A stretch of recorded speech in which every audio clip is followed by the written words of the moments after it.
Good morning dear student. मैं Shyam Kumar Maurya, assistant professor Valmiki teachers training college Vaishali के इस यूट्यूब चैनल में आप सभी विद्यार्थियों का स्वागत करता हूं। बीएड प्रथम वर्ष course 1 childhood and growing up के अंतर्गत आज हम आप लोगों को यूनिट 5 पढ़ाएंगे।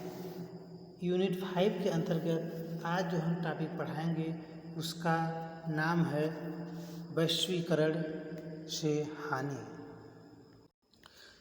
पिछले वीडियो में हमने पढ़ा था वैश्वीकरण से क्या लाभ है और इसमें पढ़ेंगे वैश्वीकरण से क्या हानियां हैं।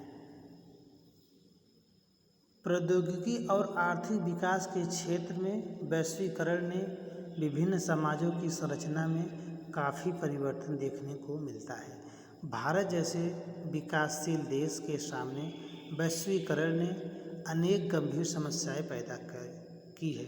सामाजिक परिवर्तन लाने में वैश्वीकरण तभी सहायक होता है जब कोई देश राजनीतिक रूप से संगठित होता है। भारतीय समाज के संदर्भ में वैश्वीकरण के कारण का मूल्यांकन करें तो हमारे सामने केवल निराशा की स्थिति ही पाई जाती है। वैश्वीकरण से जहाँ लाभ होता है वहीं वैश्वीकरण से हानि भी देखने को मिलता है। विकासशील और पिछड़े हुए देश आज भी अपनी आंतरिक समस्याओं से जूझ रहे हैं। निर्धनता, बेरोजगारी, कमजोर वर्गों का शोषण, विजाति भिन्नता, राजनीतिक भ्रष्टाचार प्रमुख कारण है। यह जो है सिर्फ कहने की बात है कि हम सब मिलजुल कर काम करें, लेकिन मिलजुल कर काम नहीं हो पाता है। जब कमज़ोर वर्ग की बात आती है तो उसका शोषण ही होता है और भ्रष्टाचार तो बढ़ता ही जाता है। वैश्वीकरण से जब एक खुली बाजार व्यवस्था विकसित होती है तो इसमें कुछ लोगों की कार्यकुशलता जरूर बढ़ती है, लेकिन अधिकांश लोग बेरोजगार हो जाते हैं। जब वैश्वीकरण खुली बाजार व्यवस्था जब विकसित हो जाती है तो जिसके पास पैसा अधिक रहता है उसका व्यापार अच्छा चलने लगता है, लेकिन जिसके पास पैसा कम है तो वह बेरोजगार हो जाता है। वैश्वीकरण ने आर्थिक रूप से कमज़ोर देशों में उपभोक्तावाद की एक गंभीर समस्या को जन्म दिया है। बड़ी बड़ी कंपनियां, बहुराष्ट्रीय कंपनियां अपने उत्पाद को बेचने के लिए विज्ञापनों पर बहुत बड़ी धनराशि व्यय करती है। जो बड़ी बड़ी कंपनियां हैं अपने सामान को बेचने के लिए अपने विज्ञापन राशि पर बहुत अधिक धन व्यय करती है। वस्तु व्यय करके वस्तुओं को खरीदने के लिए ऋण की सुविधा देते हैं, जिसके चक्रव्यूह में फंसकर सामान तो खरीद लेते हैं, लेकिन ब्याज न भर पाने के चक्कर में मानसिक तनाव का शिकार हो जाते हैं और आगे चलकर यही समाज तथा परिवार के विघटन का कारण बनती है। ये जो कंपनियां हैं बड़े बड़े विज्ञापनों का लालच दे करके आपको तो प्रोत्साहित करेंगे कि आइए मोबाइल खरीद लीजिए, गाड़ी खरीद लीजिए, आपका ब्याज कम लगेगा, तो आप उसके लालच में आकर के खरीद लेंगे, लेकिन उसका किस्त न भर पाने के चक्कर में क्या होगा, आपकी स्थिति खराब हो जाएगी। जब आपकी स्थिति खराब हो जाएगी तो परिवार में कलह और द्वेष बढ़ जाएगा। पहला, सांस्कृतिक मूल्यों में गिरावट। अंग्रेजी के शासनकाल में भारतीय लोग अपनी संस्कृति को भुलाकर पाश्चात्य संस्कृति के रंग में रंग गए हैं। वैश्वीकरण के कारण ही हुआ है। सांस्कृतिक मूल्यों में गिरावट इस तरह से हुआ है वैश्वीकरण के कारण कि जब हम कई देशों में जाते हैं तो वहाँ के रहन सहन का स्तर हमें पता चलता है, तो हम अपनी सभ्यता और संस्कृति को भूल करके विदेशी सभ्यता और संस्कृति को अपनाते हैं, जिससे क्या होता है कि हमारी सभ्यता और संस्कृति का पतन हो रहा है और हम वैश्वीकरण के प्रभाव में आकर उनकी सभ्यता और संस्कृति को अपना रहे हैं।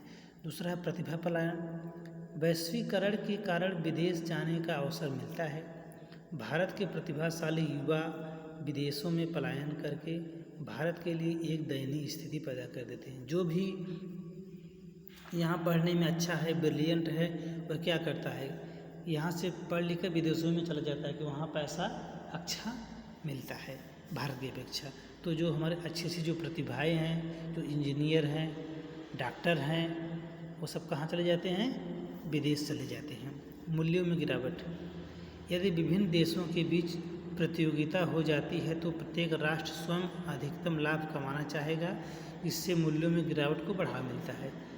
यदि विभिन्न देशों के बीच अगर प्रतियोगिता बात हो जाती है तो क्या करेंगे? लोग अपना अपना देखेंगे। जब लोग अपना अपना देखेंगे तो क्या होगा? इससे जिसके पास ज़्यादा पैसा रहेगा वह अधिक लाभ होगा, जिसके पास कम पैसा रहेगा उसका लाभ कम होगा। तो इससे क्या होगा? इससे मूल्यों में गिरावट हो जाएगा। जो भी सामान आपके यहाँ महंगा है आप हमारे यहाँ ला कर के बेचेंगे तो क्या होगा?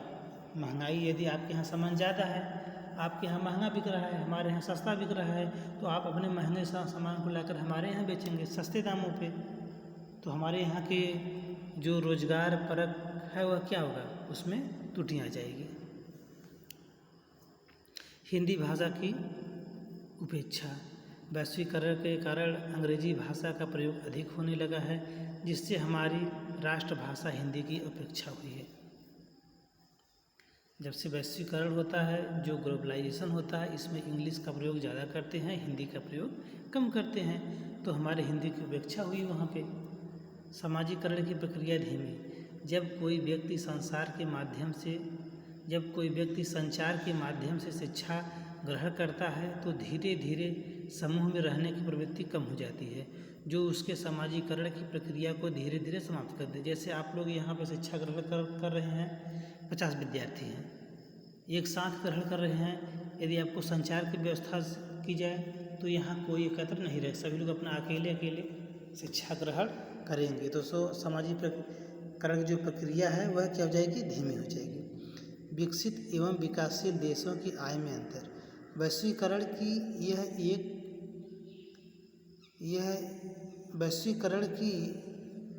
यह है कि इसमें विकसित एवं विकासशील देशों की आय के बीच दूरी बनी रहती है। दूसरे शब्दों में विकासशील देशों को जो इसका पर्याप्त लाभ नहीं मिल पाता। जो विकासशील देश हैं उसको लाभ नहीं मिल पाता है, जो विकसित देश है उसको इसका लाभ मिलता है। महंगी शिक्षा। वैश्वीकरण के माध्यम से यह व्यक्त किया जाता है कि जब विदेशी शिक्षा संस्थाएं भारत में आएंगी तो वह शिक्षा महंगी होगी और वह शिक्षा सामान्य भारतीय की पहुंच से बाहर होगा और विदेशी संस्थाएं भारत में हावी होंगी, जो भारतीय शिक्षा के लिए ठीक नहीं होगा। तो यह था वैश्वीकरण से हानियाँ। तो आज का मेरा यह टॉपिक समाप्त होता है। हम पुनः एक नए टॉपिक के साथ उपस्थित होंगे। तब तक के लिए धन्यवाद।